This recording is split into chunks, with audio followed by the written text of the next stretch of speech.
চেয়েছিলাম তা পেয়েছি, কিন্তু আই এম নট হ্যাপি।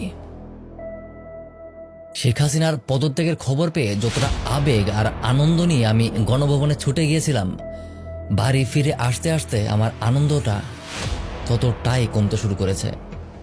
আমার আনন্দের স্থায়িত্ব যে এতটা কম সময় হবে তা আমি কল্পনাতেও ভাবতে পারিনি।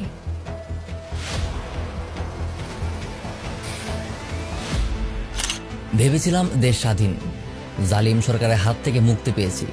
হ্যাঁ, সরকার চলে গেছে, কিন্তু এখনো দেশে কিছু জালিম মানুষ রয়ে গেছে। তারা এখন মানুষের ঘর বাড়ি লুটপাট করছে, মানুষের বাড়িতে আগুন দিচ্ছে, 16টা বছরের জমানো খুব একদম পশুর মতো বের করে দিচ্ছে। এগুলোর জন্য তো আন্দোলন করিনি।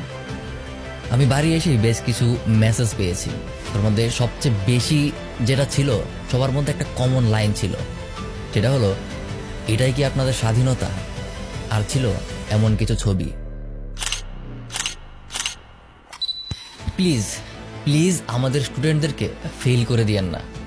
হতে পারে আওয়ামী সরকার আপনাদের উপর অনেক অত্যাচার করেছে, মনে অনেক ক্ষোভ, ঘৃণা, রাগ জমে আছে, কিন্তু প্লিজ আপনারাও তাদের মতো হয়ে যায় না। এটাই শেষ না, প্রতিটা কাজেরই হিসাব দিতে হয়।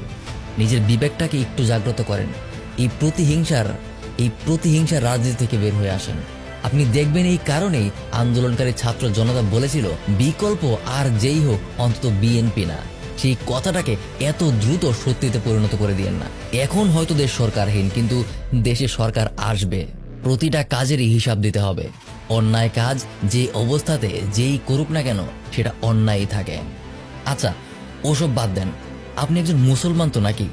যদি মুসলমান হয়ে থাকেন তাহলে মুহাম্মদ সাল্লাল্লাহু আলাইহি সাল্লামের মক্কা বিজয়ের কথা মনে করেন। মক্কা বিজয়ের পর মুহাম্মদ সাল্লাল্লাহু আলাইহি সাল্লাম চাইলেই তার জানের শত্রু মক্কার সব শত্রুকে একদম মেরে ফেলতে পারতেন, কিন্তু তিনি কি সেটা করেছিলেন? তিনি একবারে সবাইকে ক্ষমা করে দিয়েছিলেন। অন্তত তার উম্মত হিসেবে তার আদর্শ তো ফলো করতে পারেন। প্লিজ এই লুটপাট দেওয়া, আগুন দেওয়া, এই প্রতিহিংসা থেকে বের হয়ে আসেন। ফেসবুকের ট্রলিংটা শুধুমাত্র ফেসবুকেই সীমাবদ্ধ রাখেন, এটাকে বাস্তব জীবনে ছড়িয়ে দিয়েন না। হয়তো কোনো এক নেতার প্রতি আপনার আক্রোশ ছিল, তার বাড়িতে আগুন দিতে গিয়ে তার নেতার সেই ছেলে মেয়ে, ছোট ছোট বাচ্চাগুলোকেও আপনি কষ্ট দিচ্ছেন। তাদের কথা একটু ভাবুন। হয়তো তার বউ কোনো অন্যায় করেনি, হয়তো তার বাচ্চারা কোনো অন্যায় করেনি, হয়তো তার একটা ছোট বাচ্চা আছে যে আসলে জানেই না যে তার বাবা আসলে কি করেছিল। তার কথা চিন্তা করেন প্লিজ।